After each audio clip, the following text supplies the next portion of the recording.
ಇನ್ನು ರಾಜ್ಯಪಾಲರು ದೆಹಲಿಯ ಏಜೆಂಟ್ ಆಗಿ ಕೆಲಸ ಮಾಡ್ತಾ ಇದ್ದಾರೆ ಅಂತ ಕೃಷ್ಣ ಬೈರೇಗೌಡ ರಾಜ್ಯಪಾಲರ ವಿರುದ್ಧವಾಗಿ ಕಿಡಿಕಾರಿದ್ದಾರೆ.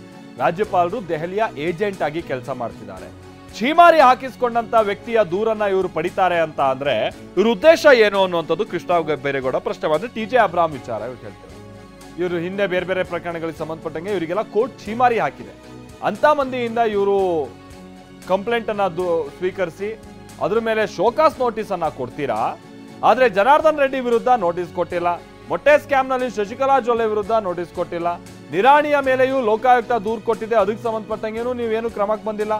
ಸಿಎಂ ವಿರುದ್ಧ ದೂರು ಕೊಟ್ರೆ ಕೆಲವೇ ಗಂಟೆಗಳಲ್ಲಿ ನೋಟಿಸ್ ಕೊಡ್ತೀರಾ ಅಂತ ಕೃಷ್ಣ ಬೈರೇಗೌಡ ಪ್ರಶ್ನೆ ಮಾಡಿದ್ದಾರೆ. ಅವರೊಬ್ರು ಗವರ್ನರ್ ಸಿಕ್ಕಿದ್ದಾರೆ ಇವ್ರ ಕೈಗೆ.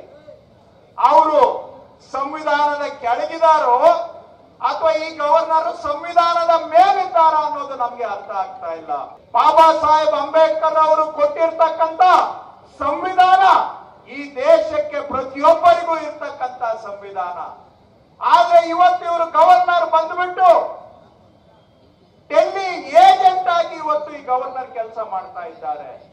ಬಿಜೆಪಿಯ ಪಿತೂರಿಯಲ್ಲಿ ಈ ಗವರ್ನರ್ ಕೂಡ ಸೇರ್ಕೊಂಡಿದ್ದಾರೆ. ಇವತ್ತು ಯಾರೋ ಒಬ್ಬರು ಸುಪ್ರೀಂ ಕೋರ್ಟ್ ಇಂದ ಛೀಮಾರಿ ಹಾಕ್ಸ್ಕೊಂಡಿರುವಂತ ವ್ಯಕ್ತಿ ಗವರ್ನರ್ಗೆ ಒಂದು ಅರ್ಜಿ ಕೊಟ್ಕೊಂಡ್ಲೆ ಅವರು ಸಿದ್ದರಾಮಯ್ಯನವರಿಗೆ ಶೋಕಾಸ್ ನೋಟಿಸ್ ಕೊಟ್ಟಿದ್ದಾರೆ ಗವರ್ನರ್.